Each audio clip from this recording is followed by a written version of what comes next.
What if I told you you could create something really fun, unique, and whimsical using shrink plastic? I have this really cool idea where you can use shrink plastic to create a really fun and whimsical scene that glows. Let's get started.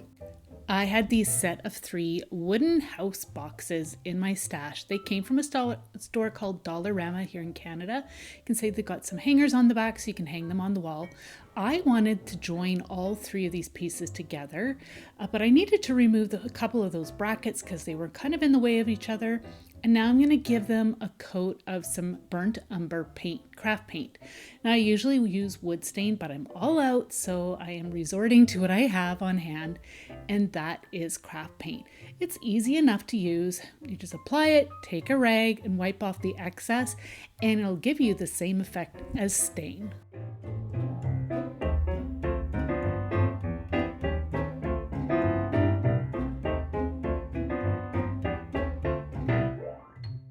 All right, so I've got all 3 of them painted, and I didn't bother to paint the back edge of the boxes. I just didn't need to do that, but you can see how I left them raw. It'll also help me to distinguish between the back and the front as well. Putting them on a flat surface because I wanted to attach all 3 of these together. I'm going to use a combination of some tacky glue and some hot glue. I really like the Alien's tacky glue, but you can use wood glue if you like. So I'm applying some of that, and now I'm going to take either a plastic card or this is a silicone brush, and I'm going to spread that glue out. But you can see it's not going right up the edge because that's where I'm going to be applying some hot glue. Now once you start using the hot glue, you need to work very quickly here. So I'm just going to add just a little bit here and there, and then I'm going to line 2 of these up in the order that I want them to be in, and I'm going to be working quick to press those together. These clips I had here, they were too small, so I grabbed some bigger ones to squeeze those edges together, and that is going to allow them to set up a little bit before I move on to the other side. All right.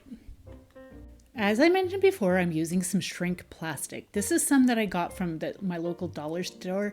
It's completely clear. This is some semi-transparent from Sizzix. They've got several different types to use, and this is the type that you can color on with, say, pencil crayons or what have you. You can see how it's just semi-translucent.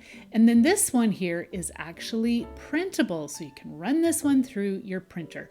But I also found that it worked really well with alcohol markers as well. You can also get the brand called Shrinky Dinks. That is the official original brand, but lots of companies come out with some different stuff now. I did gather up some images off of Canva, so let's head over there. All right, so in Canva, I own a search bar in the graphics section. I typed up mushrooms, and I'm just going to go through the free ones and select some that I really like. I'm just building up a few images here, and I'm going to adjust the size as needed. These will shrink down 50% of the original size, so keep that in mind when you're creating this. Going into the filter section, I'm going to turn this into a monochromatic. I do not need this to print out in color. And then I'm going to go into the shadows and select outline just to help define the outline of these mushrooms. So I went through, selected a bunch of different woodland critters and whatnot, filled up a sheet on, I think a total of 2 sheets from what I remember. And I printed them out onto cardstock, but you can use printer paper as well. So what I'm going to do, I found it easiest to cut out the individual images, and that allowed me to just have a bit more control. Also allowed my daughter to use these as well. Now I've got my shrink plastic. This one is, I believe, this one is the Sizzix brand. It's not quite as textured. I'm using some washi tape here, and I'm going to tape the paper and the shrink plastic together. That will prevent things from moving around on me while I color these in. So I am using the Woohoo art markers here. They are an alcohol marker, and they kindly sent these to me to try out. And I was really excited to try these because there was something different about these. Their brush nib is smaller than their regular brush nibs. The chisel end is a regular, but I'll show you a comparison between the two. You'll see here that this is the regular size brush nib, and it is so much larger than this other one here, the new one that I got here. And I really like the smaller one. It works great for a project like this. So I'm just going to go through and select all the colors that I want to use. You do want to use some darker colors for this. I found that when you go and color it and then shrink it, surprisingly, the lighter colors didn't come through as much as I had hoped. So Woohoo also has a coupon code for all of you. You get 10% off with my code. It's posted on the screen, and it's also down in the description box for you. So I will also have the product link for you, and I'll do my best to have that pinned in the comments feed as well. Another option you could use is some pencil crayon or some paint markers, but I want these to be translucent. So I found that either printing them out with a printer or using alcohol markers was the best way to create that semi-translucent look that I was really going for.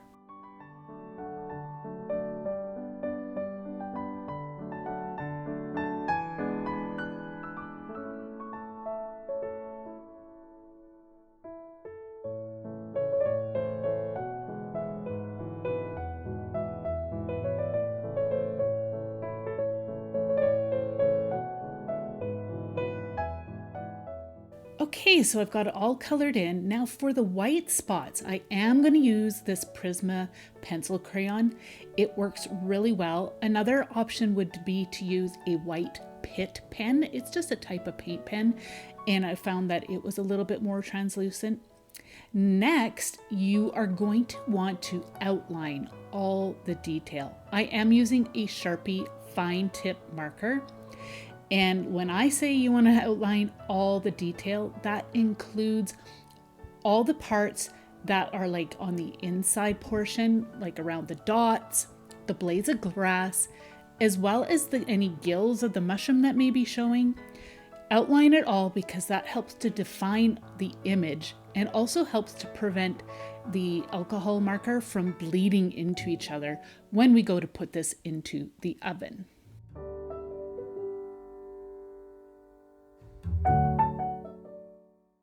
Okay, so once you are done outlining, you can then remove the washi tape, and then we're going to be using some scissors to cut this out. Now, I noticed that my daughter, she was using some fine tip scissors to cut her images out, and she got a much cleaner cut than these bulkier scissors that I am using. So I've just got the basic shape here cut out, and then you can start to cut around. I did leave a little bit of like a margin around mine here at the bottom. It's just minimal, but I found that when I did that, I struggled with getting into the small parts without cracking the plastic. So just keep that in mind. You'll definitely want to try to use some finer ones. All right, so I'm just showing you here how I'm going to go ahead and color in another mushroom. And you can see the nice, bright, vibrant colors here. These Woohoo Kala B series markers, I was really impressed with them. One tip I will give you when you're using them, once they are dry, try your best not to go over them again because it will kind of activate and the ink again and just kind of create a bit more of a mottled look. Whereas if you add color while it's still fresh, or add more color while it's still fresh, it'll just kind of blend together, which is really nice about alcohol markers.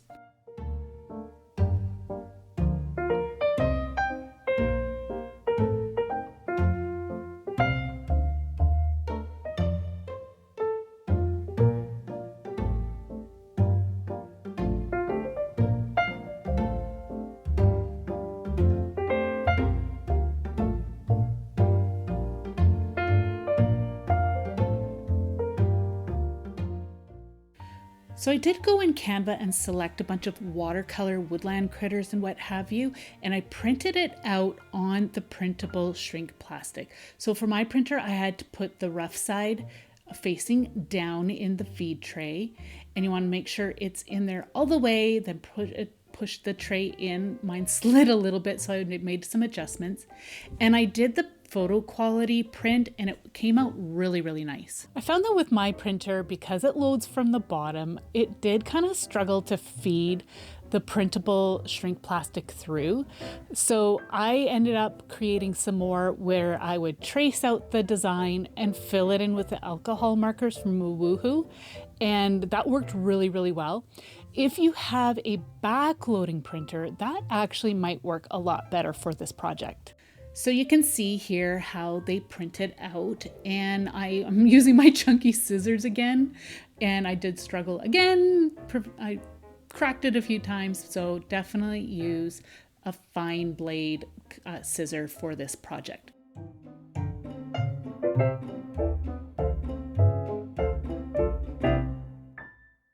So my daughter and I, we separated them into like sizes as well as the alcohol and the printed. So I do have a few tips for you on how you can use shrink plastic.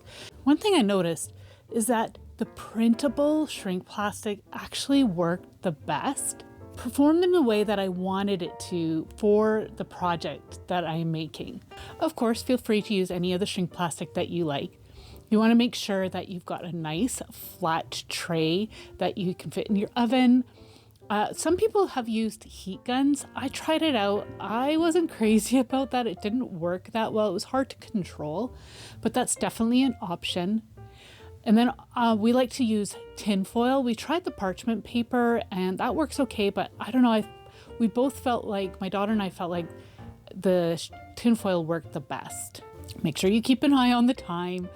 I did over bake mine a couple of times and it does bubble if you overdo it. When you bring it out of the oven, if you find that it didn't flatten on its own, we took the bottom of a measuring cup, a metal measuring cup, and we pressed it down right away, and that worked really well. So here my daughter is placing similar sized objects onto the tray that's got some tin foil, and you're going to want to follow the manufacturer's instructions for your shrink plastic.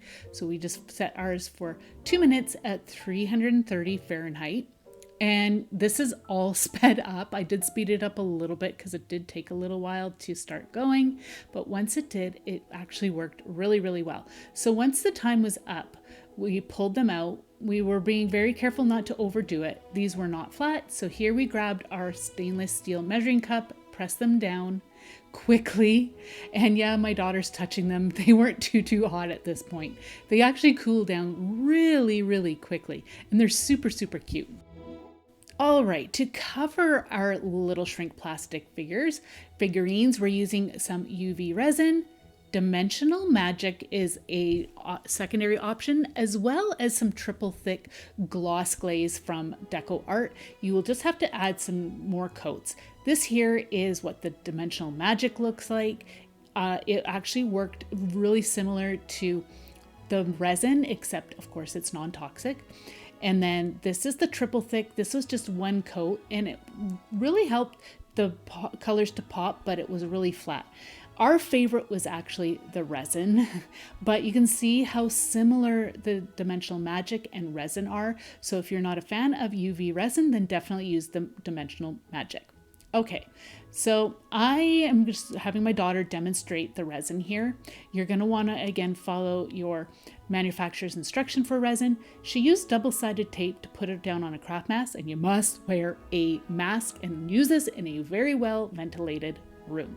So we are out in the garage. She's got doors open and we're both wearing masks. She's also using some gloves. That's extremely important when you're using resin. She squirt a little bit of the resin on the little plastic and she's spreading it out with a toothpick. Now you're going to want to be careful not to get too many bubbles. If you do, you can just use a torch to burn them off, and then use a UV light to cure them. And while you're doing this, she's wearing some protective glasses and I am keeping my eyes closed just to protect my eyes from the UV light. It actually works really well. You just need to take some time and use a lot of safety precautions when you're doing this. So that's why I mentioned the Dimensional Magic in case you are not keen on the idea of using resin. One thing about the dimensional magic that I noticed was that it did react to the printer ink. So you'll want to make sure you pay attention to that. You could do a spray fixative on the backside of the printables if you choose, and that will help to prevent any bleeding that may occur. It didn't bother me because it was pretty minimal, but I did want to mention that. Okay, so while my daughter is busy working on all those resin pieces and I'm allowing some dimensional magic pieces dry, I am going to start to build my boxes. They've dried enough so I can start to work on them. I wanted to create a forest scene on the inside of each box. So I've got a selection of branches that I foraged here, and I like to just measure the branch up against the box, and I'm going to cut it down. So that way here I know exactly where it's gonna kind of go and how much I need to cut down. You may need to trim off more, but of course that will just determine or depend on what you are going to be using. You could just use a basic wood box or a shadow box if you'd like. I just really like these ones because they were like see-through, so I could really create a lot of dimension and also work at the back side of this as well. It just made it a lot easier for me to build this.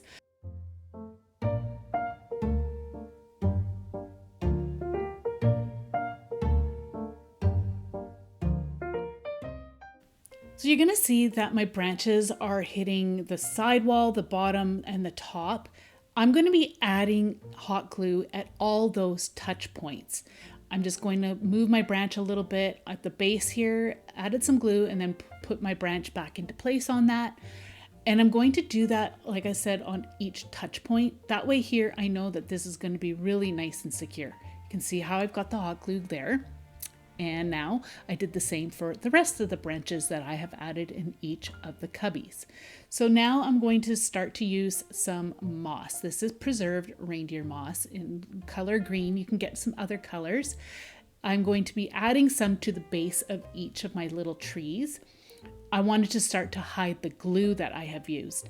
And at this point, you're just going to start to build things. So I like to start to add a bit of little pieces of moss here and there, add some more branches as needed, but we are also wanting this to look like a forest. So we're going to use some faux greenery. I like to get my bushes from Michael's. I get them when they're on sale, and I like to just get some basic ones that can be used for different times a year. I'm going to be cutting this particular one down to size. I'm going to be using these to make like a little tree. So I'm just cutting it.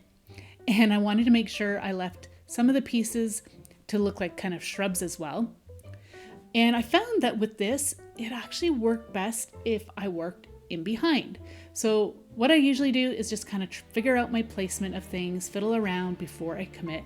And you can see like that actually looks really cool. I love how that's looking. So I decided that's where I'm going to be putting it.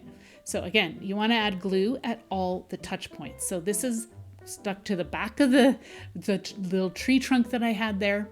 So I went ahead and added some glue, and I'm going to go ahead and add some extra glue as needed. I just really want to make sure everything is held together really well.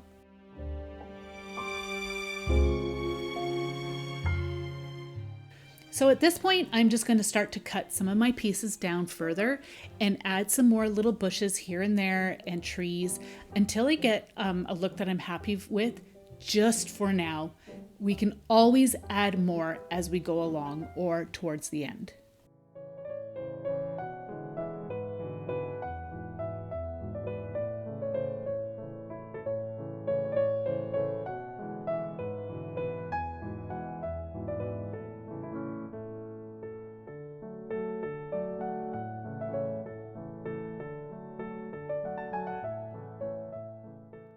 Here I'm cutting some smaller pieces down to size because I wanted it to fill in at the base of some of these trees or in a few little corners here and there. And I also wanted to utilize some of those little berries that were on the end, so you'll see me doing that from time to time as well. But at this point, I'm really happy with how it's looking so far. Now it's time to start to add all our other embellishments. Here are all our resin or shrink plastic pieces with resin and dimensional magic, the mix of the printables as well as the alcohol markers from Woohoo. And I also have some branches and little stumps here. I have got some more moss on the side as well, and here are some battery operated lights. You want to make sure your battery operated fairy lights. We've got some small battery packs.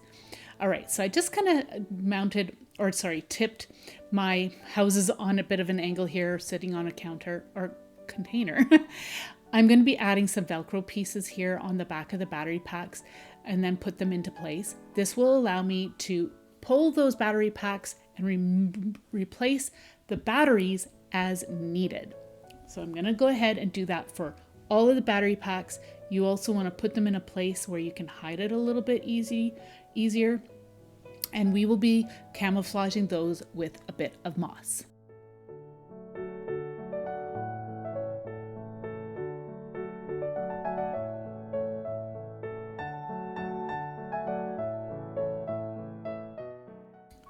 Okay, so we need to start to hide the battery packs now. I've just got my preserved reindeer moss again, and you may need to remove the battery packs just to hide them a little bit better. I did have to pull a couple of them off to glue the moss into place. So you just want to grab some small chunks, and then here you'll see me, I can't get the moss in behind there. So I pulled that off, added my hot glue, just being careful not to get it onto the Velcro piece. And then I'm going to push that moss into place, and you can build the moss on top of itself just to create some height until you've got those battery packs hidden.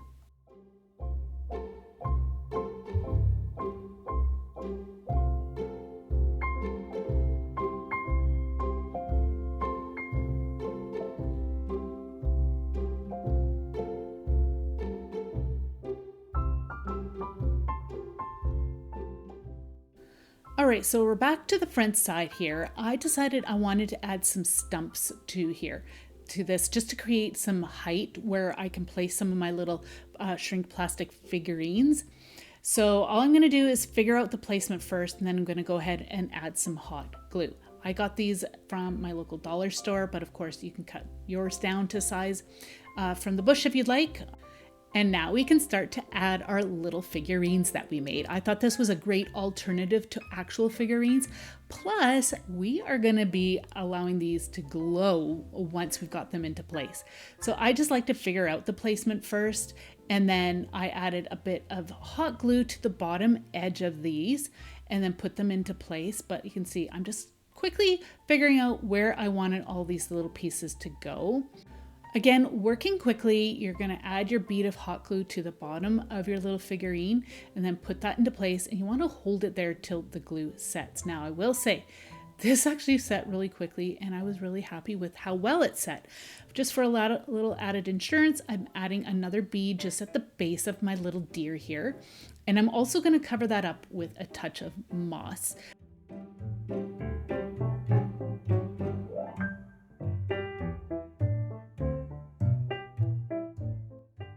So I thought it would be kind of fun to glue these little mushrooms on a little mini log. So I went ahead and glued those two together. And then again, I'm adding a little bit of hot glue just at the base to help hold it all together. And I'm going to camouflage that with a touch of moss again. And then you can glue this little guy into place.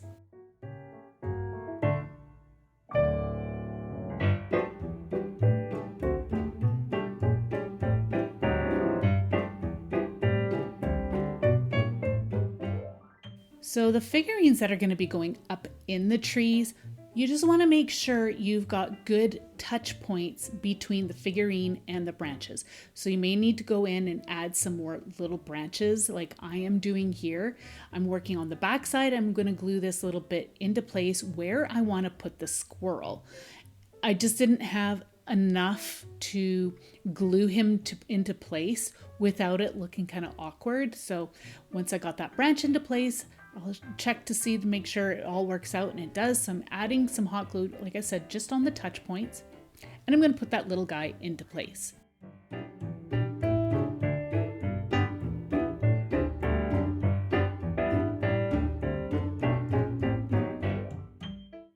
All right, so I did the same thing with all my little figurines. I just have one last little piece here that I'm going to add, and I glued these mushrooms to one of the stumps that I had, and I'm going to place that into the back side. Again, that's what's so great about having an open back like this is that I can work on the back side, which makes it a lot easier to put this all together. But I'm really happy with how that's looking. It's so fun so far.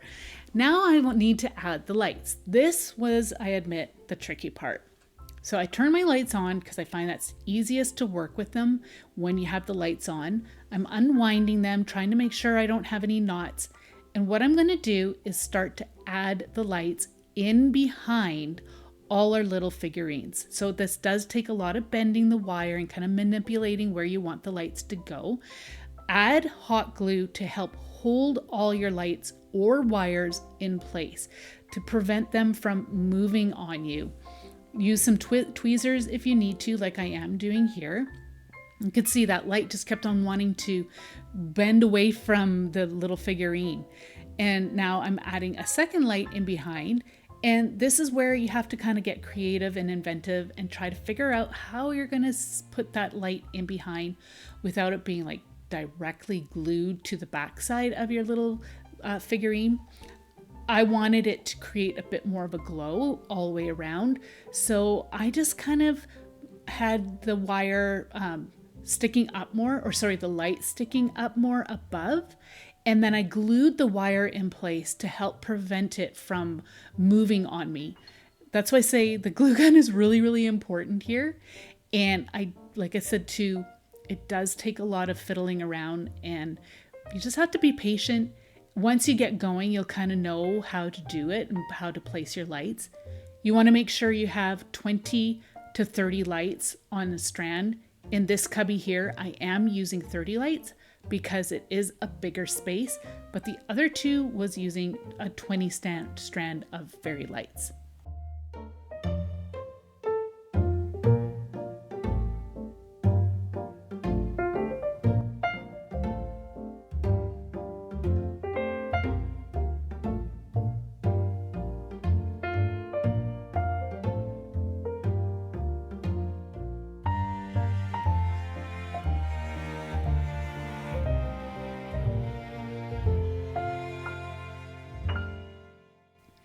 Okay, so I've got the base started. Now I'm going to just start to weave some of the lights into the trees that we've created. I'm also going to glue some of the lights onto this onto the side of our tree trunks to make sure I've got some light glowing throughout. I'm trying my best to bring the light up to the peak of the little houses, again by gluing them into place, hiding the wires as much as I can behind all the trees, as well as like the bushes that I've created. Gluing, again, everything into place. That glue is so important here. Okay, so you can see how it's looking so far and how I place the lights in behind, how things are glowing. Even the little squirrel's got his lights. I need to start to work on the front side now. So I'm going to be pulling the lights through a hole here, and I'm just being careful not to create anything over. So I'm just pulling those through, kind of winding them around again. And then I discovered that adding one light in front of the different figurines helped to make them look like they were glowing as well. So that's what you see me doing right here. I added one little light in front of the mushroom that was on that stump. And now I'm going to just push some lights in behind the deer. I did struggle with the deer a bit. I couldn't glue anything into place in behind the deer. So I did my best to just kind of push the wires down and made sure that there was enough light in behind the deer. That's why a strand of 30 lights works really well for this project. All right, so I'm going to continue to work with the lights. I'm almost at the end. I'm going to be adding just a few on the ground, as you see me doing here. And then if you feel like you need to hide anything, straighten anything out, now's the time to do it. You could put a back cover on this after you're done if you like. You just want to make sure you can access the battery packs. But I was okay having it open in the back. So I'm just making a few more adjustments here as needed. And now I'm going to start to add some more moss. Adding just a little bit on the back because I felt like it would help with creating more dimension to this piece. And then I'm going to be flipping this over and I'm going to be adding some more moss in the front to hide some of those wires.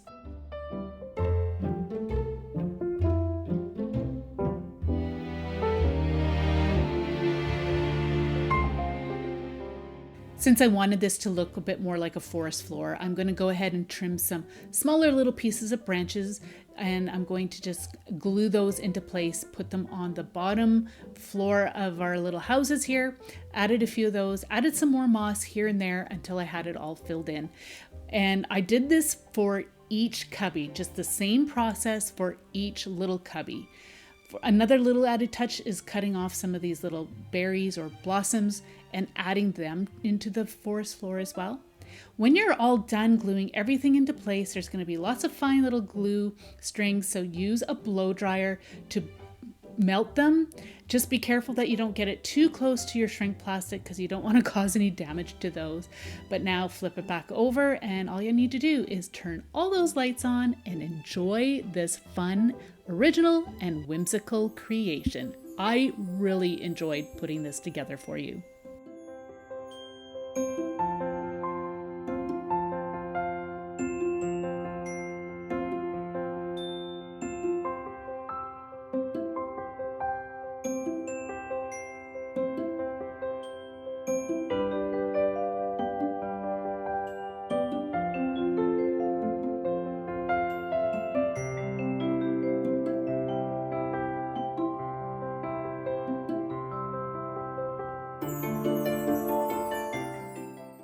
If you're looking for some more whimsical, fun ideas such as this, check out this playlist right here. I want to thank you all so much for joining me today, and we'll see you in the next one. Take care. Bye.